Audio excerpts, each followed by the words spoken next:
Okay, so let's start back up.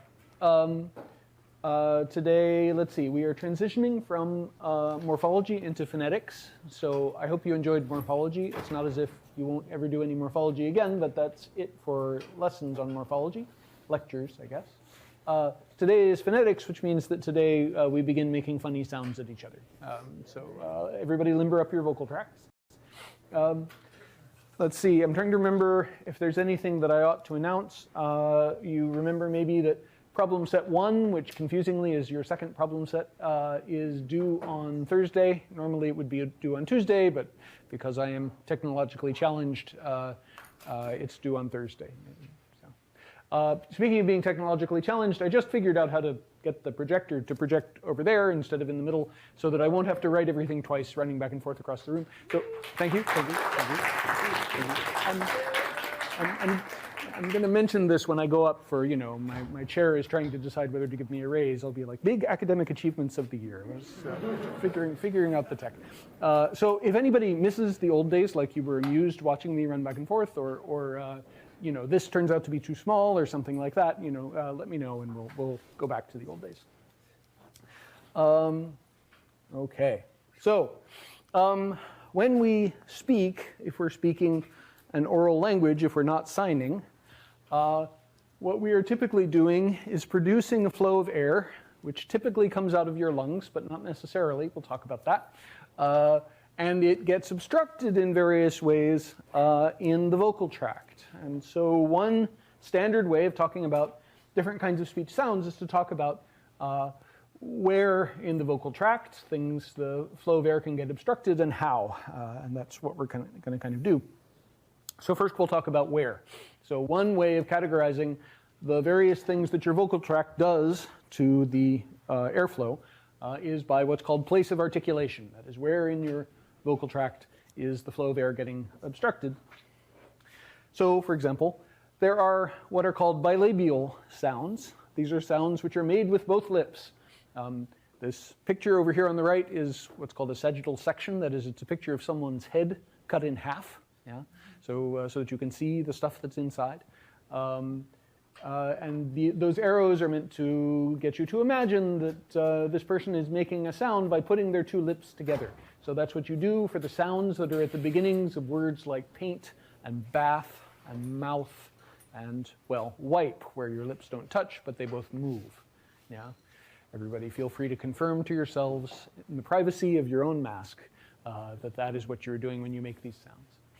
Now, next to the sounds, you know, so I have these words, paint, bath, math, and wipe, and then next to them I have these symbols in brackets. And they may not look at it, but these are extremely technical symbols. These are symbols of the International Phonetic Alphabet. So linguists have a system for writing sounds down so that we'll all know what kind of sound we're talking about when we're talking about sounds. And bless you, a lot of the symbols of the International Phonetic Alphabet resemble letters of the English alphabet. So we have started here with symbols that should all look kind of familiar. So the symbol for the sound at the beginning of paint is the letter P. Yeah, and so that's a symbol of the International Phonetic Alphabet. As we go along, we will be seeing weirder and weirder symbols from the International Phonetic Alphabet. So please enjoy it while it's easy. Yeah, so far so good. Yep. There are also what are called labiodental sounds. Labiodental sounds involve your top teeth and your lower lip. If you think about what you're doing at the beginning of a sound like face or vase, what you're doing, at least if you're me, is bringing your lower lip pretty close to your upper teeth and obstructing the flow of air there so that there's some turbulence. Yeah? There are, I believe, no languages in which labiodentals are made with your bottom teeth and your upper lip. It's a little hard to do. Face. We'll talk about other kinds of places of articulation that English doesn't use, but I think that one just doesn't exist. And again, two symbols of the IPA, which again are not going to be too hard for you to learn. Yeah, so the symbol for the sound at the beginning of face is an F, and the symbol for the sound at the beginning of vase is a V. Here we get our first two IPA symbols that are not letters of the English alphabet. These are interdental sounds. Interdental sounds are cross-linguistically not hugely common. We have them in English. There are various dialects of Arabic that have them. Some of the Berber languages have them, but they're not, they're not all that common.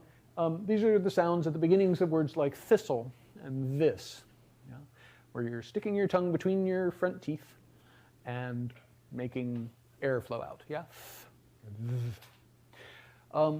English doesn't spell these differently, at least not reliably, right? So we spell both of these with a TH. That's one of the reasons the International Phonetic Alphabet is there. It's so that we can unambiguously talk about what we're talking about. Yeah, so the sound at the beginning of thistle and the sound at the beginning of this, they're not the same sound. We'll talk about the difference between them shortly.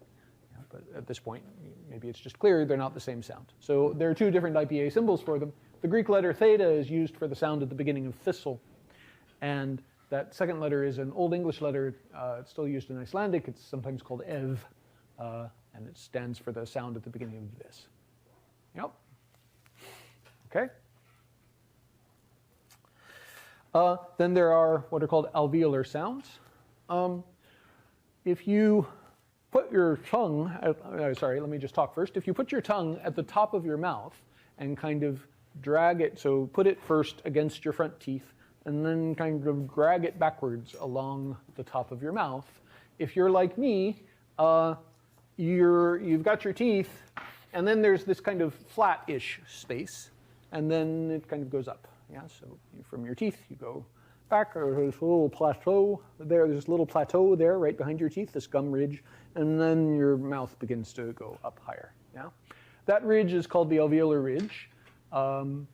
And if you put your tongue there, then you are all set to make sounds like the sound at the beginning of the word teeth, or duck, or nail. And for sounds like sail and zoom, again, you're not actually touching that position. We'll talk more about the difference between S and T in just a second. But they're both alveolar sounds. Your tongue is pointing in the general direction of your alveolar ridge. Everybody have that sensation? You should all be exploring the insides of your own heads right now. Yeah, it's clear. Okay. There's a type of sound that has been called alveopalatal. It's also called postalveolar. I'll call it postalveolar. If you think first about an S, and then you think about a sh, the sh at the beginning of ship. If you go back and forth between them,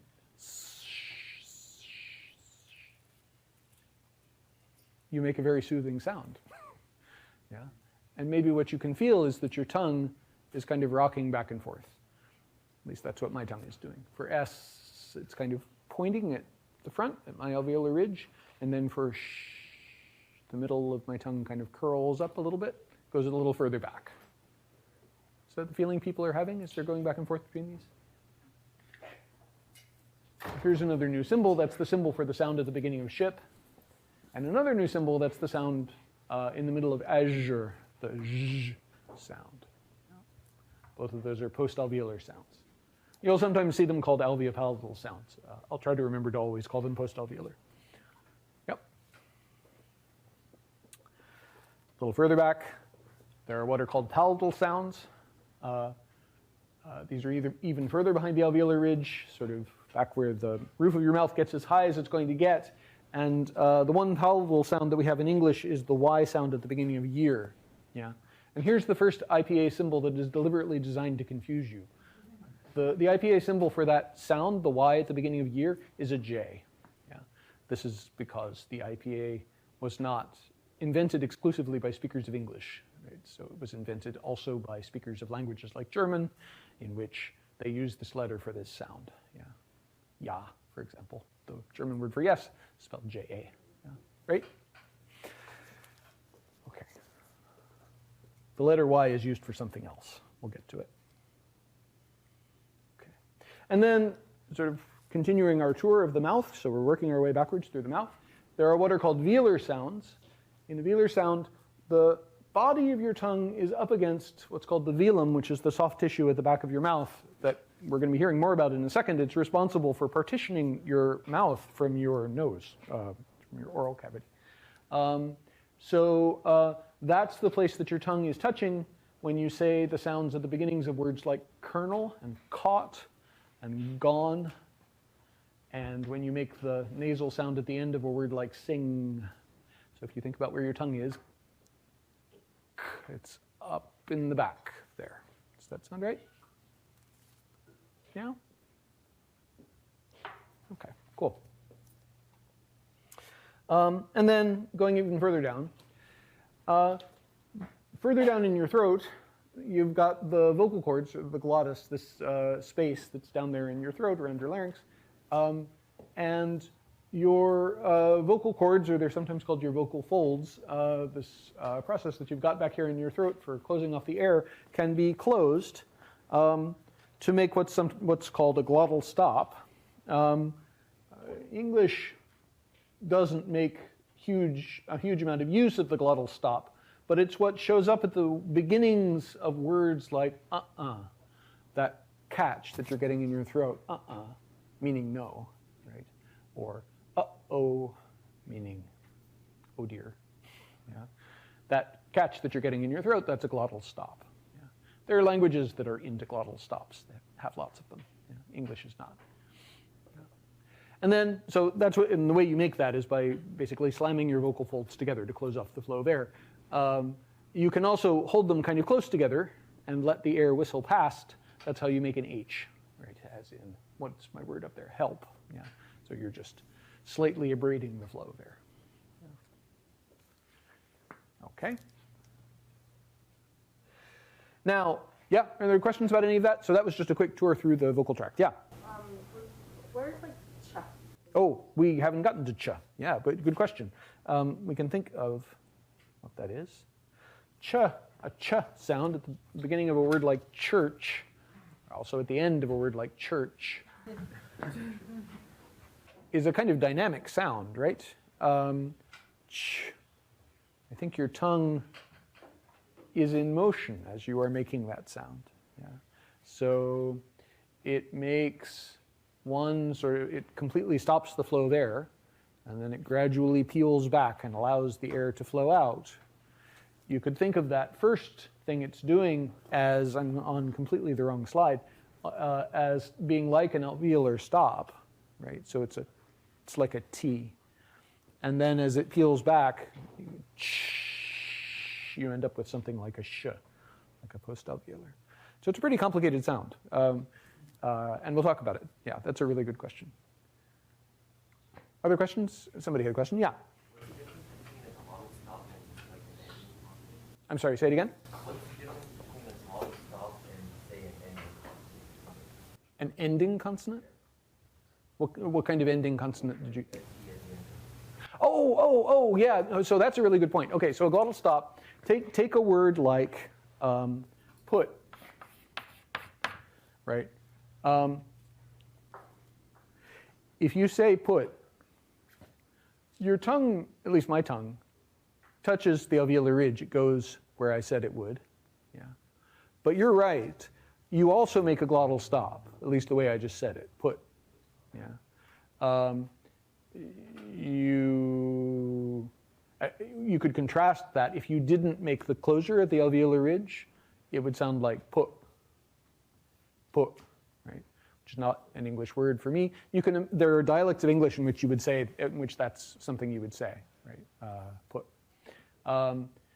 There are places in English where things that we write as other kinds of sounds actually are, in fact, glottal stops, at least in my English. So the difference for me between can and can't, my wife, who is Japanese, is driven crazy by the difference between can and can't, because they're virtually the same, right? It's very hard for her to figure out often whether I'm saying can or can't, because the difference between them is really mostly just, can't is really just can plus a glottal stop. Right? I'm not saying can't, usually, unless I'm being very emphatic. Yeah. Good question. Yes? Is it possible for like the same sound to be heard audibly, but with a different part of the mouth? Yes, there are things like that. Do you have something in mind? No. Oh, okay. So we haven't gotten yet to R. We'll get to R eventually. But actually, people discovered at a certain point, so people investigate this kind of thing in all kinds of ways. One is the kind of thing we're all doing, where we just sort of sit and say, what is my mouth doing? There's other kinds of work where people classically, paint the roof of your mouth with stuff that will come off, and then you have people produce a sound, and then you stick a camera in their mouth and take pictures and see which parts of the paint came off. You stick tubes down people's nose to measure airflow. You do all kinds of horrible invasive things. These days, people do a lot of MRIs. I'm going to put on the website a couple of websites that have charts of all of the sounds that we're going to talk about, plus many more, together with MRIs of the insides of people's mouths making these sounds, so that you can sort of see the anatomy that's involved. You don't just have to think about it. One of the things people have discovered as they're doing this kind of work is that people just have different ways of producing R. That there are just different kinds of things you can do with your anatomy to make an R sound. And that's probably related to the fact that R is one of the kinds of sounds that people classically have trouble with. Like if you've been around small children, for example, it's kind of standard for them to not quite get R right and to say something that sounds more like a W at a certain stage.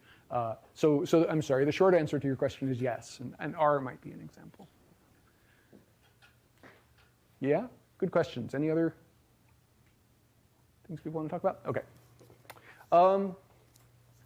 Okay, so we went through that. Okay, so now I already sort of alluded to the fact that, I had these slides that had various places of articulation on them, but of course each slide had multiple sounds on it. And so place of articulation is obviously not the whole story. Here's another part of the story. It's what's called voicing. So if you think about an S and a Z, those are both alveolar sounds. Your tongue is reaching toward the alveolar ridge. Yeah? But they're not the same. What's the difference between them? If you go back and forth between them,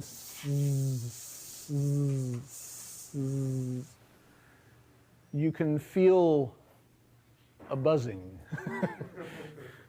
And if you put your hand right here, if you put your hand right here, yeah, right here on your throat, then when you make the zzz sound, you can sort of find the source of that buzzing. It's right there in your larynx. Yeah. What's happening when you make a Z is that you're holding your vocal folds across the flow there in such a way that they will flap in the breeze as the air goes by. They'll vibrate. That's like whistling with a blade of grass, right, or playing a reed instrument, right? It's you're getting something to vibrate really fast, and that's what you're hearing. That's that buzzing sound that you're hearing and feeling. If you put your hand right here, yeah, when you're doing a Z, we say that Z is voiced and that S is voiceless. Yes, it's a distinction in voicing. Yes. Yeah, so the difference between cats and dogs, yeah. So exactly, I was going to get to that later, but yes, that's exactly it. So what's the difference between a cat and a dog? Well, as far as a phonologist is concerned, the difference is that cat and dog end in sounds that differ in voicing. Yeah. Is T voiced or voiceless? The T at the end of cat. Voiceless. Yeah. And the G at the end of dog is voiced. Right, and you're choosing S or Z, you're putting the sound that agrees in voicing with the consonant that's at the end. That's exactly right. Yeah? So then, is it possible to whisper Yeah, so this is a really good question, which I was hoping not to get asked quite so soon, but no, that's good. Okay, so she just asked, what are you doing when you're whispering? So if you think about what you're doing when you're whispering, first of all, vocal cords are not vibrating at all. Your vocal cords are not vibrating at all at any point, right? So that should mean that you're not making the distinction between S and Z, or between F and V, or what's my other example here, th and th, right? So the difference between bath and bathe is that the th is voiced and the th is voiceless, yeah? But that doesn't seem to be true, right? I mean, if you whisper safe and save, you have the feeling that you can hear the difference between them. Yeah. I think if you were to whisper one of these, so do a controlled experiment, go back to your dorm, whisper to your dorm mate, safe, and then find out what they think you said. Maybe warn them in advance, you know, what you're going to do. I really, oh boy, the complaints. Yes, so there's got to be something else going on, right? Let's do this experiment again, though. So it's easiest for you actually with F and V. So let's do this thing again. If we go back and forth between F and V, which of them is voiced? The V, right? The V is voiced. Okay, now do it again, but whisper.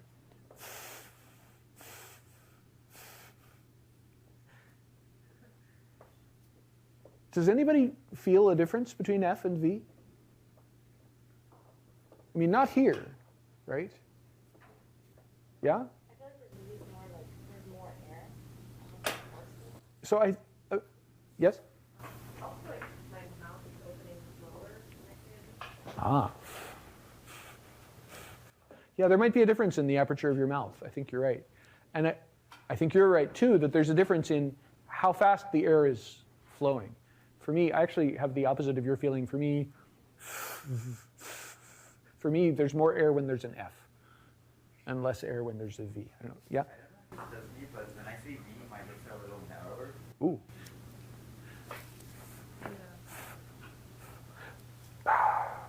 Yeah, my jaw is moving as I do that. And I think that is affecting what my lips are doing. They're coming together more. So I think what's happening maybe is an attempt to answer your question, is that, so I just said sounds can be either voiced or voiceless. If they're voiced, what it means is that your vocal cords are vibrating. And I made it sound like the way you do that is, well, you stick your vocal cords into the flow of air, right? And you make them vibrate. But I think maybe what we're learning is that you do some other things too to optimize the flow of air so that you will get a good vibration going. That maybe if the flow of air is too fast, and maybe we're learning things about the aperture of your mouth, right, as well. There's a way of making sure that the pressure that you're getting, the sort of rush of air that you're getting on your vocal cords will make them vibrate in just the right way. And you're manipulating all of that stuff without thinking about it. And you can still hear it when you whisper. So when you whisper, you're not engaging your vocal cords, but you're doing all the other stuff. And that's what you're using to hear the difference. There's experimental work on this is the kind of thing people try to figure out. Yeah, really good question. Okay, so your vocal cords can either be vibrating or they cannot be vibrating. So you have voiced sounds and you have voiceless sounds. So S and Z and T and D are all alveolar, but S and T are voiceless and Z and D are voiced. Does that all sound right? Is anyone upset by any of that? Disturbed, alarmed, hungry? Yeah, anything? Okay, good. So, yeah. Back to the Polish plurals.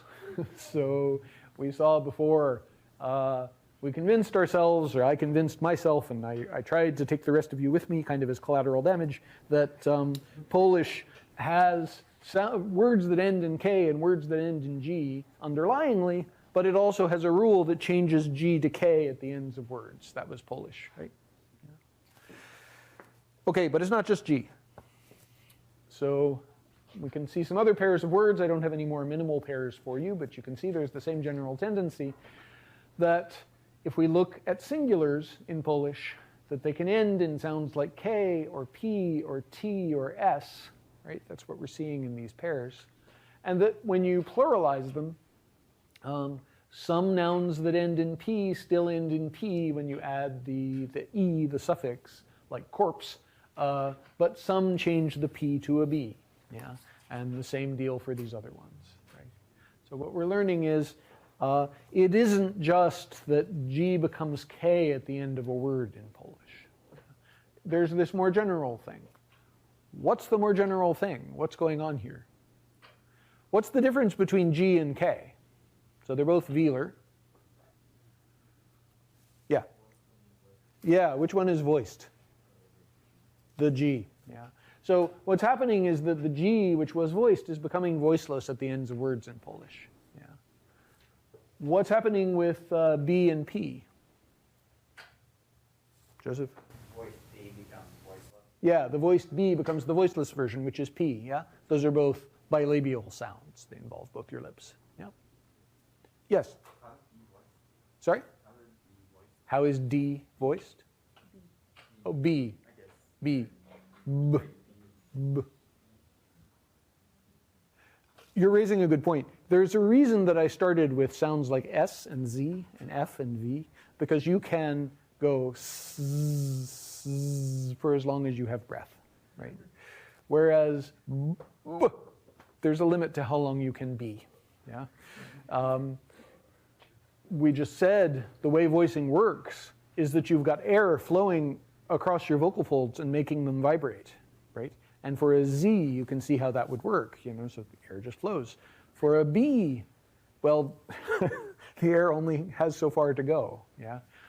That's one reason you can't keep a B going for very long. All that air has to get in, it has to flow past your vocal folds to get them to vibrate a little bit, and then it gets to your mouth, and then it has to stop. So, you know, there are other departments that are better at this than I am, but, you know, the air pressure in your mouth is going to build up past a certain point. You won't be able to keep doing that. Yeah? But you do it for as long as you can. That's the sense in which it's voiced. Yeah, good question. Yeah? Okay. So yeah, what's happening in Polish is not just G becomes K, it's voiced sounds are becoming voiceless. Yeah, so Z becomes S, D becomes T, B becomes P, and G becomes K. Yeah? So it's sometimes called final devoicing, and it's a cross-linguistically quite common phenomenon. Okay. So, yeah. All right. So we've talked about place of articulation, and we've talked about voicing. Now we need to talk about another sort of dimension for categorizing sounds, which is called manner of articulation. So think about S and T. They're both alveolar, and they're both voiceless, but they're different from each other. And the way we distinguish them is via what we call manner of articulation. So they're both voiceless alveolar sounds, but T is a stop, and S is what's called a fricative. So stops are also called plosives. I promise never ever to call them plosives. I will always call them stops, because that's what I grew up calling them, but you will sometimes see things written in which they're called plosives. Yeah? In homeworks, if you ever need to write about them, feel free to call them either one. It doesn't matter. Right? I like calling them stops because they're named after the fact that, well, they stop the flow of air, right? That's what they do. That's what a stop is. And so the air is coming out of your lungs and it gets stopped. You know? Fricatives, like S, are sounds in which you don't stop the flow of air, but you narrow some aperture enough to create turbulent airflow, which you hear as a kind of hissing sound. So sounds like S and sh and f and f. These are all fricatives. Yeah. Okay. Right. So for T and D, the airflow is stopped. For S and Z, the airflow is restricted but is not stopped. So you kind of hold your tongue close to the alveolar ridge, but you allow air to keep flowing through. Yeah, that's why. This was the conversation we just had. That's why an S, you can keep going for as long as you have breath in your lungs, whereas a T, you can't keep executing it. Yeah.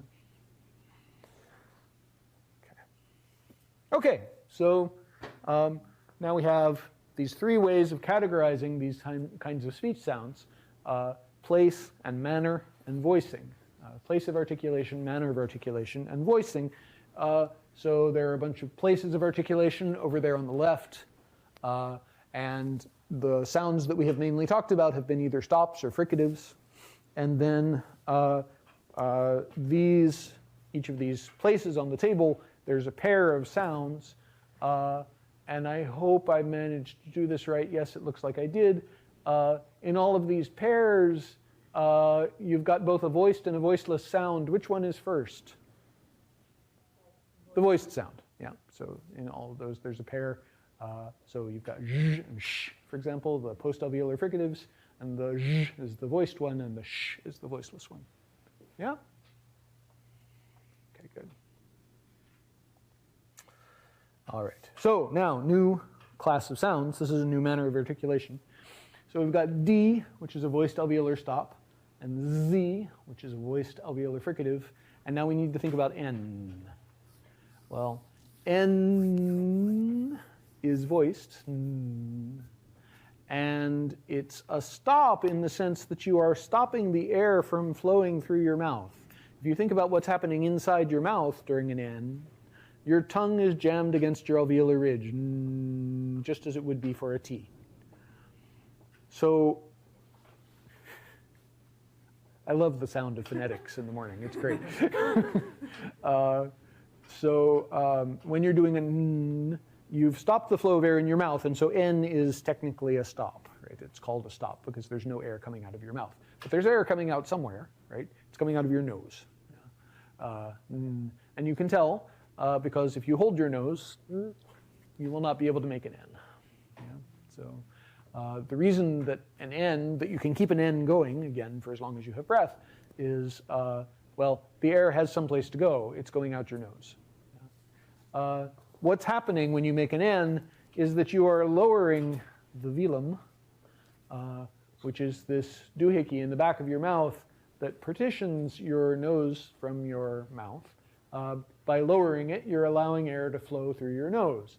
So for T and D, the airflow is stopped at the alveolar ridge. For N, the airflow is also stopped at the alveolar ridge. It can't go through the mouth. It's stopped right there, but it goes through your nose.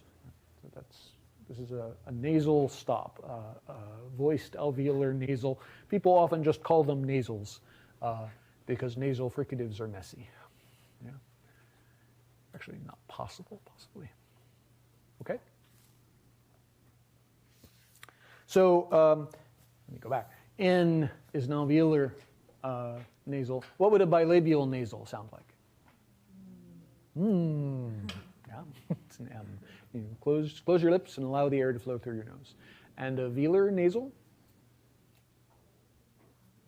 Remember that velar means the place of articulation for a K or a G. So you make a K or a G sound, and then just let air flow through your nose. That's the sound at the end of a word like song, right? Or king. We're making a velar nasal. Yeah? English doesn't allow words to begin with velar nasals, but there are languages that do.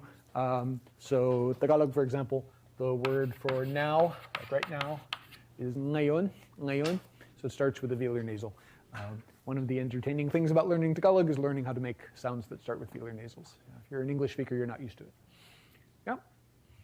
Okay. Okay, so there's the table again. So we've got stops and fricatives and nasals, nasal stops. Things can be voiced or voiceless. And we've got all those places of articulation over there on the left. Are there questions about any of this? Is anybody looking at this and saying, whoa, this table has grown out of my ability to keep up? Yeah. Yeah. English doesn't allow words to begin with velar nasals. We don't have any words that start with the sound that's at the end of words like song. We don't have words like nga, ngo, ngi. English doesn't have words like that. There are plenty of languages that do. Tagalog is one. Cantonese is one. There are a bunch of others. But English doesn't have that. Yes? Well, I noticed there's not J in practice or Y called palatal. Oh, yeah. Actually, I don't actually know where this J would go. Yeah. So we haven't yet gotten to the kind of sound that J, the sound at the beginning of a year. You're absolutely right. There's a gap there. And I put the palatal line there partly to get you to ask exactly that kind of question. So one of the points of this table, it's kind of like when the periodic table was first invented, I guess. So we have this system for categorizing sounds, and now we get to look at it and say, well, wait, why isn't there anything there or there? Right? And what would it be like if it were there? And we'll do a little bit of that in a second. Yeah.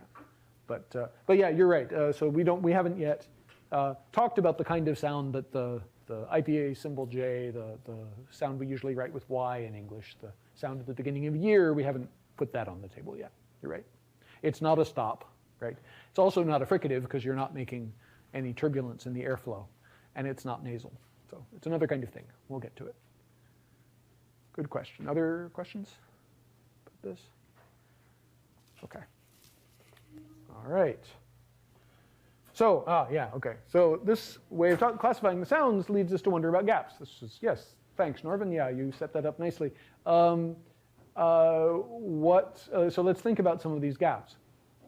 So English, for example, has bilabial stops, P and B, and it has a bilabial nasal, an M, but it doesn't have a bilabial fricative. What would a bilabial fricative sound like? It would sound kind of like blowing out a candle, right? You open your lips just enough to let some air come out and then blow. That's a bilabial trill. We will get to that. Either that or you were just having fun. I'm not sure. There are languages that have that. Okay, so but a bilabial fricative, English doesn't have a bilabial fricative, but there are languages that do. Japanese does, for example. So in Japanese, the sound that when people were writing Japanese in the Roman alphabet, when they write an F, like when they write the name of this mountain, they'll write it with an F. But in Japanese, that's not an F. It's a bilabial fricative. It's Fuji, Fuji. If you learn Japanese, you must learn to pronounce the F bilabially rather than labiodentally. So in English, we have a labiodental F with our lower lip against our teeth. In Japanese F, your teeth are not involved. It is only your lips. Yeah. What would a bilabial fricative sound like? Is this a voiced or a voiceless bilabial fricative? Voiceless. Voiceless. What would it sound like if it were voiced? And that exists too. There are dialects of Spanish, for example, that have that between vowels.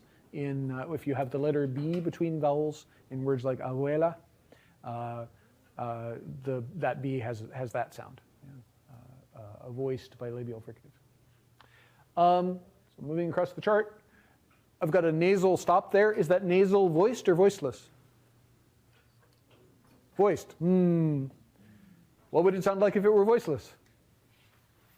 I should step back. Yeah, English doesn't have that. But there are languages out there that do. Languages like Hmong, for example, which is a minority language spoken in, actually it's quite a large minority language spoken in Vietnam. Hmong has that kind of sound. Yeah. Tibetan has that kind of sound too. Okay, let's skip palatal and do velar. We've got velar stops in English, K and G, K and G, and we've got velar nasals, ng. What would a velar fricative sound like? Yes, she's alerting me that she's not just hissing at me, she's making a velar fricative, yes. Right? Is that a voiced or a voiceless velar fricative? Voiceless. Voiceless, yeah. Yeah. English doesn't have that, but there are languages that do. Languages like German say that's one of the sounds that they write with the letters C and H at the end of composers' names like Bach, right? Johann Sebastian Bach, his name ends with a velar fricative. Russian has this sound, yeah. It shows up in the names of authors like Chekhov, that sound. What would a velar fricative sound like if it were voiced? And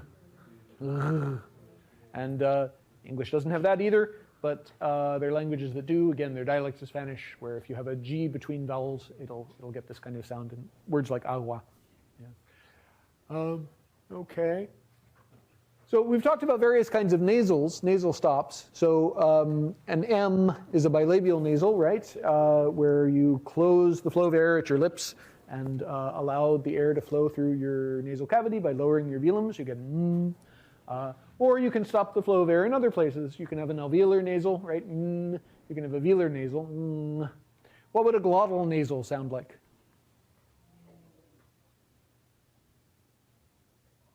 Trick question, you would need surgery. Yeah.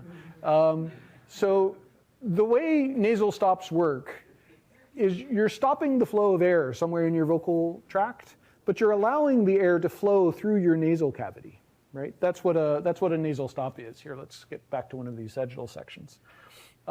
So that N there, right? What you're doing is you're stopping the flow of air there at the alveolar ridge, right? But you're lowering the velum to let the air flow through. Or an M, you'd be closing the flow of air at your lips and lowering your velum to let the air flow through. Or velar nasal, like at the end of king, Yeah, you're making a closure at the velum, but you're also lowering the velum and letting the air flow through. A glottal nasal, you'd have to stop the flow of air down there at the vocal folds and let the air go through your velum. But if you're stopping it down there, it can't be going through your velum. Yeah? So you would need, again, as I say, there are unethical surgeons who would modify you so that you could make glottal nasals. You need extra ways to get air to flow through your nasal cavity. I'm not recommending this, by the way. No? Okay. All right. Cool.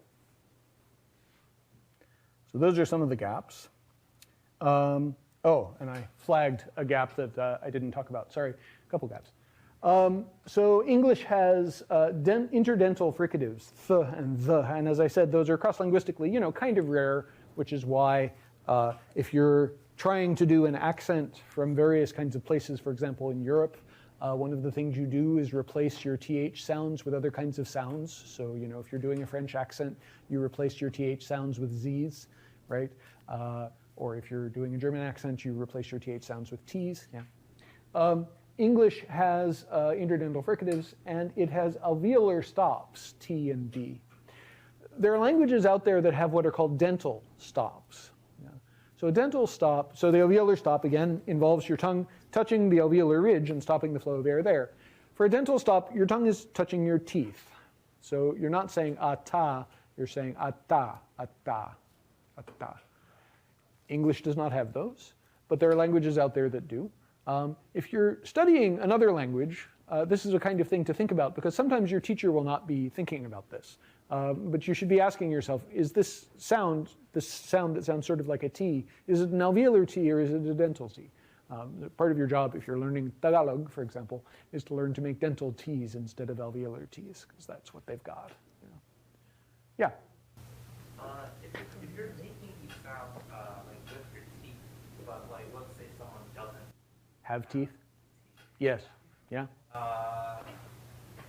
how is that? Well, would it be like against the gum? I believe that is what people do. Yeah. So you make a closure, or we can talk about interdental fricatives, right? So somebody who doesn't have teeth and wants to do a th, what do? I think their job is to create turbulent airflow with their tongue between where their teeth would be if they only had teeth, right? And I think there's something similar going on with dental stops. But this is exactly the kind of thing that experimental phoneticists do, is to try to figure out one of the things they do many things, some of them kind of creepy, to try to figure out what's going on in your vocal tract exactly as you do this stuff. There's all this work on what people do to compensate for various kinds of obstructions in the vocal tract. So you have people bite on a block, and then like you put something solid in their mouth, and then you're like, okay, so now what will you do, with your tongue to make the sounds as best you can. All kinds of weird stuff people do. Yeah, cool stuff. Yep. Okay. Where was I with all that? Okay. Yeah. So. Okay, so yeah, that's another set of IPA symbols. These are your first IPA diacritics, I guess. Those little square doohickeys under the T and the D there, those indicate that particular T and D, those are dental. There are even languages out there that have both dental T's and alveolar T's. So the Dravidian languages of India are famous for having those, and a lot of the Aboriginal languages of Australia are really rich in places of articulation. So is Dinka, come to think of it, this Nilotic language that I mentioned briefly that has tone as a way of marking case. These are all languages that have lots and lots of places of articulation, including both dental and alveolar, but that often don't make, the languages of Australia at least, often don't make voicing distinctions. So they have stops, but they don't distinguish voiced from voiceless. So they have places of articulation and lots of them, and nasals in all those places as well, but no distinction between voiced and voiceless. Yeah, okay. Any other questions about this chart before we zoom past it? Okay. Like I say, on the website, there will be a link to charts that will look hopefully sort of like this, more official charts by the IPA, which will have sound files so that you can listen to trained phonologists making the sounds. And also, at least one website, which I hope is still up, has MRIs so that you can watch the inside of a person's vocal tract as they make the sound. Okay. Now, we have been talking about parts of the vocal tract that English uses. Sometimes it doesn't use them for the same things other languages do. So we have teeth. We use our teeth for interdentals, but we don't make dental stops. But there are places in the vocal tract that English just does not use, and yet other languages do. Here are a couple. There are what are called retroflex sounds. These are sounds in which the tip of your tongue is on your palate. So instead of a t, you're making a t, a ta, a ta. So your tongue is curled back a little bit further than it would be for a T. And it's making a closure if you're making a stop right there. So there you can make stops there, a ta or a da. You can make fricatives there, like a sha or a ja. And you can make nasals there, like a na, a na. Yeah. Retroflex sounds are very popular in India and Australia and Indonesia. They're all over the place. Yeah.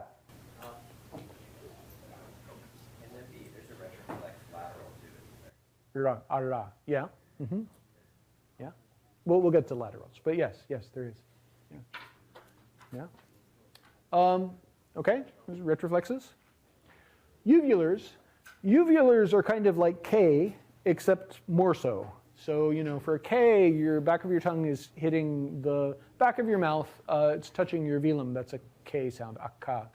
For a uvular, your tongue goes further back and it gets at or near your uvula, which is the little doohickey that hangs down there at the back. That's your uvula. So this is a sound like akka, akka, akka, or aga, or aha, or aga, or anga. These are all uvular sounds. We do not have these in English, at least when we're feeling well, but there are languages out there that do. You're working on a problem set that involves the language Iñupiaq.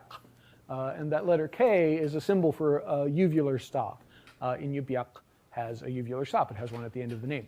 The Iñu at the beginning means people, and piaq is a suffix meaning something like real or normal or regular, right? So the Iñupiaq are the normal people. The rest of us are abnormal. So yeah, uvulars. Reasonably popular. They're all over, let's see, they're all over the indigenous languages of the Americas. They have them in Arabic. They're not exactly rare, but English does not have them. The uvular voiced fricative, so the voiceless fricative, the h is, found, but not hugely common in Europe. The r is one of the voiced uvular fricative, is one of the ways to pronounce an R in languages like French and German, right? So if you're pronouncing the French word for red, one of the ways to do it is with this fricative, to say rouge, that sound is a voiced uvular fricative. There are other ways. You can also do a uvular trill, where you get your uvula to flap in the breeze. But not everybody does that. Yep. Questions about that? Makes sense?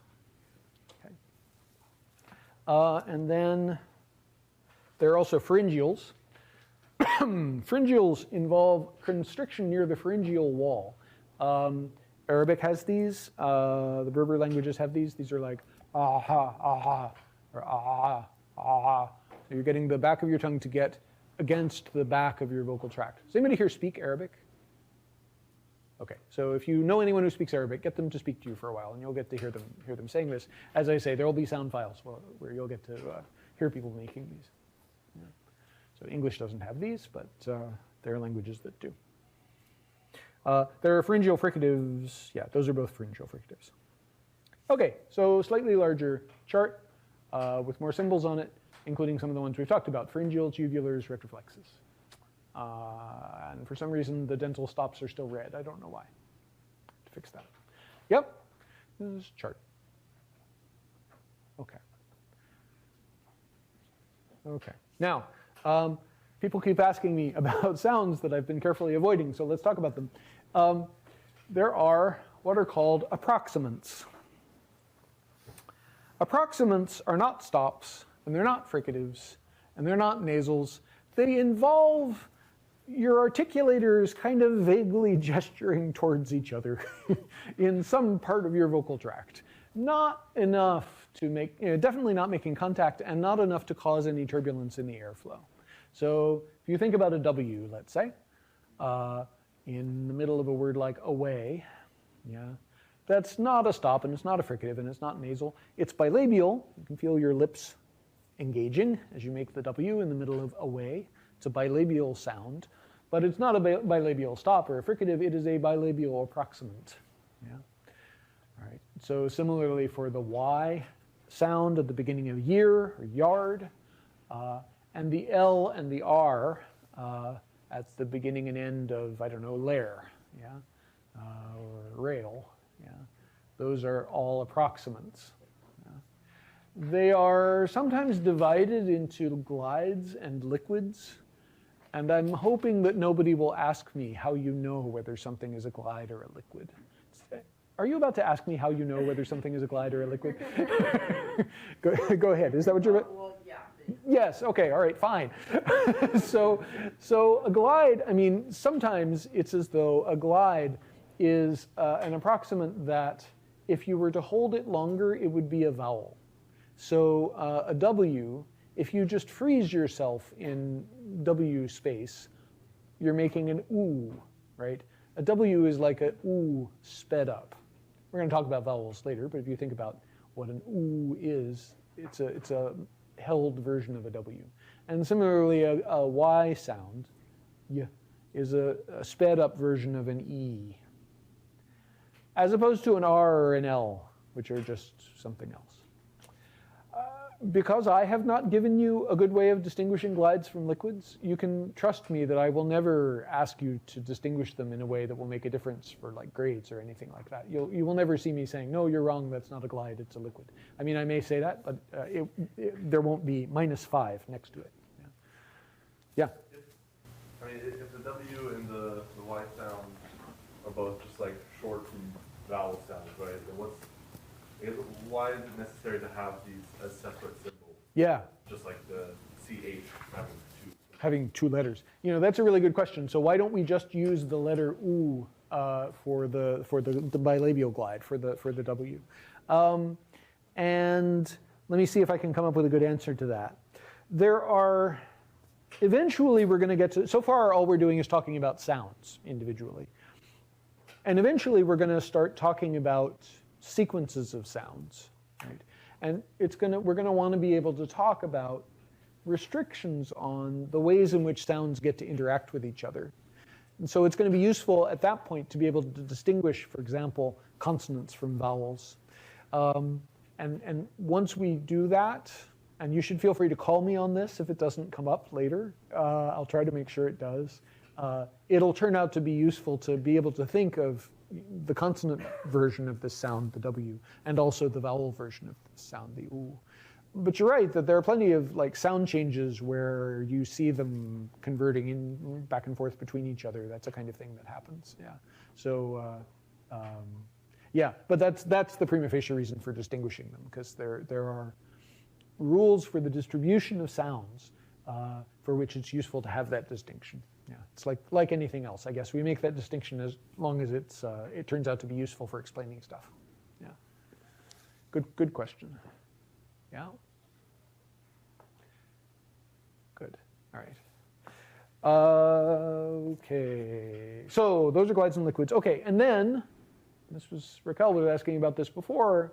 Sounds like ch and j.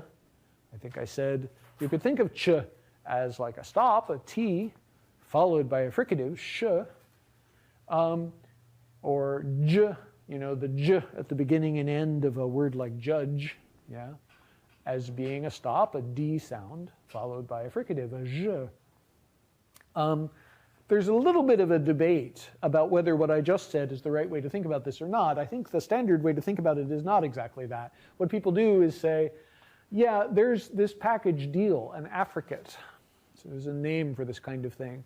And affricate is this kind of sequence, with something like a stop followed by a fricative. And the arguments about whether or not to make this move, about whether to say, no, that's a single sound with a complex motion, as opposed to saying, no, that's two sounds right next to each other, has to do with the kinds of considerations I was just talking about when you're trying to figure out what's the best theory of, for example, what sequences of sounds are allowed in a syllable in a given language. Sometimes it's useful to be able to say, this is a language that doesn't ever allow, say, a syllable to end with a stop followed by a fricative. Oh, but it's okay for it to end with ch. So we'll just treat that as a single package. Right? We won't treat it as a stop followed by a fricative. That's the kind of move people make. Yeah. So, terminology. Okay? All right. So I've made the table wider. There are glides like w and y. There are some other glides there, which I can try to read to you. What would a labiodental glide sound like? What's a labiodental fricative? A voiced labiodental fricative? V, right? Like a V sound. So can you try to make a labiodental glide, maybe between vowels? It's going to be something like Allah, Allah, Allah. English doesn't have those. I believe Hindi does. So there are languages out there that have labiodental glides. Similarly, there are velar glides, Allah, Allah, Allah, where your tongue is just kind of vaguely gesturing in the direction of your velum. Yeah. I kind of like the IPA symbol for the velar glide. It looks like something out of Tolkien. Yeah. Yep. Okay. All right. So we've done consonants. Have not done all the consonants. So what I'm going to do is show you some vowels, and then we'll circle back and look at some particularly exotic consonants, probably next time, probably not today. So I want to start talking about vowels. So let's go through the vowels systematically. Compare the vowel in the middle of bead and the vowel in the middle of bad. And here, let me just warn you that the IPA becomes particularly forbidding when we get to vowels in English.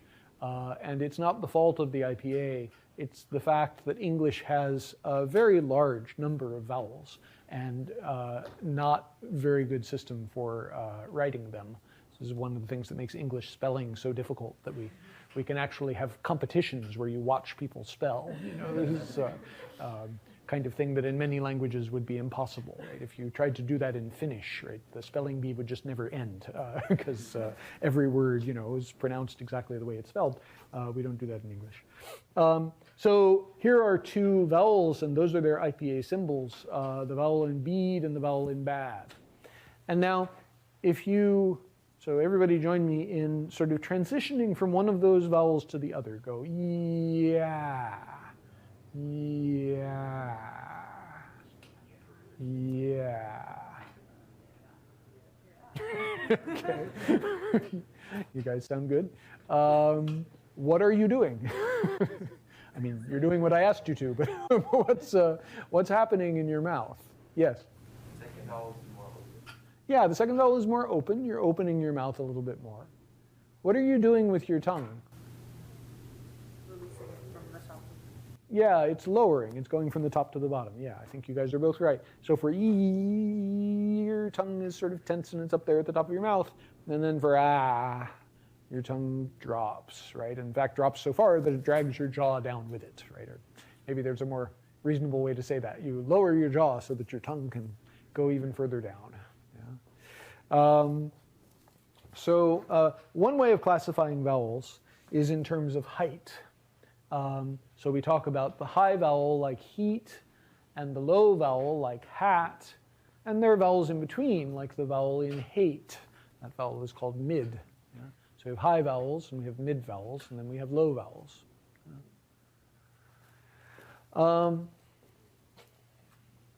Yeah? Okay. Now, let's do another comparison. Think about the vowel in he and the vowel in who. So everybody go ew, ew, ew. what's going on in your vocal tract as you do that?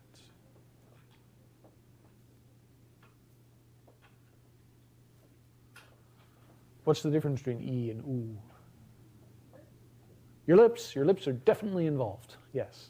So for oo, for like this, right? Your lips are rounded. For the oo, that's absolutely right. Yep. And then for heat, they're not. Yeah. In fact, that's why when you take photographs of people, you have them say something with an E vowel in it, like cheese, right? It's to get them to not round their lips. But you're doing something with your tongue too as you go from E to oo. E, oo. What are you doing with your tongue? Yes? Moving it forward and bottom and forward. Wow. So let's start with E, where is your tongue? I mean, it's in your mouth, but where is it? Where is it pointing? It's kind of high, right? E. And then for oo, where does it go? It moves, right? So you aren't just rounding your lips and leaving your tongue where it was. Yes? I noticed for E, my tongue is almost like touching my molars. Yeah. Yeah, I see what you mean. Yeah, yeah.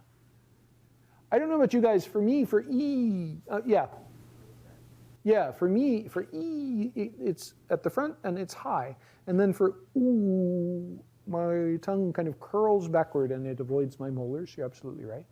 And it curls backwards so that it's hiding back in the back of my mouth. I think that's the kind of thing you were saying just now. Yeah?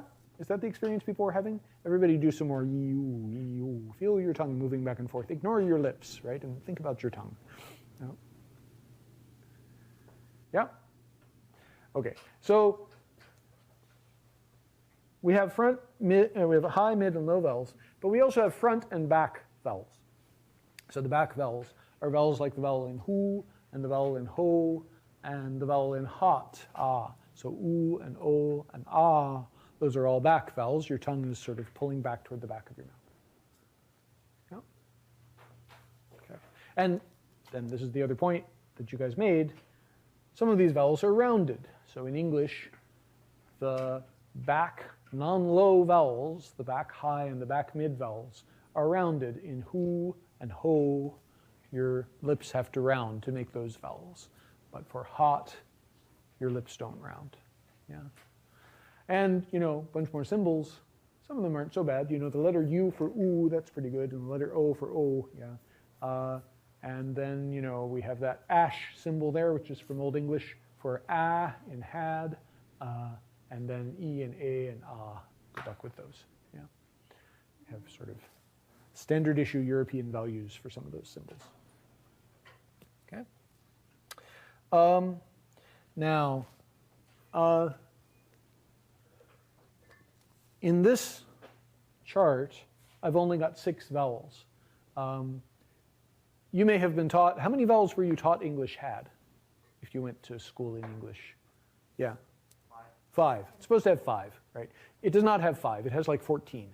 And, you know, why are we taught that it only has 5? Why do we only have 5 letters for vowels? Who gave us this alphabet? The Romans, right? Yeah. And in Latin, there in fact are 5 vowels, which can be either long or short. So this is a perfect alphabet for Latin. Yeah. But then we got hold of it. And so we've ended up with, you know, 12, 14 vowels. Different dialects of English are different. And we have 5 letters to spell them with. And this is why we have spelling bees. Yeah. One of the reasons. Okay, so I've written 6 of our 5 vowels here on this chart. And then, but well, we have more. So think about oo and right? In hood and hood. Or e and I in heed and hid. Or a and in raid and read. Or o and aw, like in coat and caught. There are various ways of talking about this distinction. But one way is like this. We say that there's a distinction between what are called tense vowels and what are called lax vowels. Oo is a high back rounded tense vowel. And if you go back and forth between oo and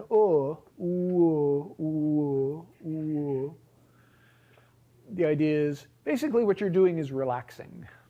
So your tongue is not quite as rigidly high and back as it would be for an oo when it makes an oo. And your lips are probably not quite as tensely rounded either. Your whole body relaxes. Yeah? Same deal with all these other pairs. Yeah? It's a fact about English lax vowels that there's a restriction on their distribution. English monosyllables don't end in lax vowels that are either front or high. So we have words like flea and flew and flay. Those are all words in English. Yeah? Flay means to remove the skin from. But we don't have those three words at the end there. I've given them stars to remind us that those are not words that we could have in English. Anybody want to attempt to pronounce them? Yeah. Wait, which ones I was going to ask? Oh, sorry, you were going to ask a question. Go ahead. What about schwa? We haven't gotten to schwa. Yeah, there are more vowels. Yeah. So those last three, if they were English words, they would be fle, flu, and fle, right? Well, we don't have words like that. Yeah, English doesn't have words that end in I or eh, with the possible exception of meh. Yeah. So if we don't count that as a word, then English doesn't have monosyllables that end in these vowels. Yeah. Okay. And then you wanted to know about schwa. Those are sometimes called central vowels. So the first vowel in machine is a schwa. It's not high or back. It's not front. It's not high or low. It's kind of mid and central.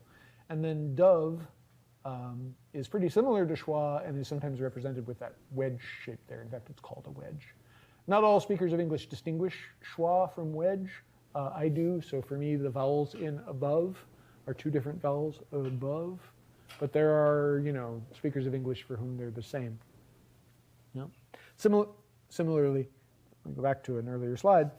Not every dialect of English has all of these vowels or has them all in the same places.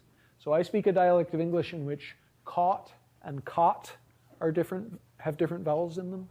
Does anybody pronounce those words the same? Yeah. I pronounce them the same, but I have a question. Yes. You said that they can't, like English monosyllables can't end in last vowels. What about like law? Like I know that ends in Yeah. consonant, but it's the same sound. Yeah. So what did I say? They can't end in lax vowels that are either front or high. You're absolutely right. There are ones ending in aw, like law. Yeah, absolutely. Or flaw. Yeah. There are people who pronounce caught and cot the same. For me, those are two different vowels. Yeah, can you pronounce them for us? Caught and caught. Okay, cool. Did you say them in the same order or a different order? It didn't matter. It doesn't matter. Okay, good. I pronounce those three words, Mary, Mary, and Mary. I pronounce them the same. There are dialects of English that have different pronunciations for some of them. Does anybody pronounce these words differently? Yeah. Mary, Mary, and Mary. Mary, yeah. So there are people for whom the vowel in the last one is more of an ash. It's like a Mary. I associate that with like New Jersey. You're from New Jersey, yeah. Yes. I'll pay you later. Okay, yeah. Okay, we've now sort of rocketed through a bunch of consonants and vowels. We're just about out of time. Let me just give this to you as an exercise, and then we'll stop. Anybody want to try to pronounce the first of those?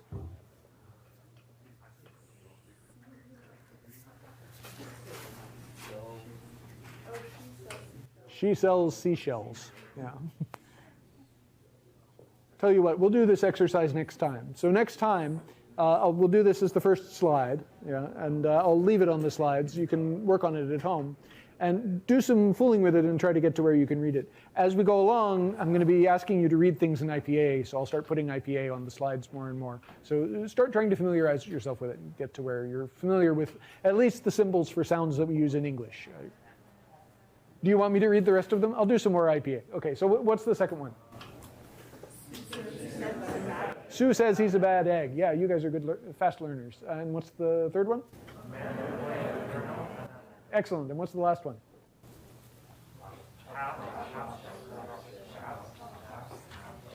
Yeah. Top chopstick shops stock top chopsticks. Yes. Got that from book of tongue twisters. Okay, good. So let's leave it there, and we'll come back to this next time.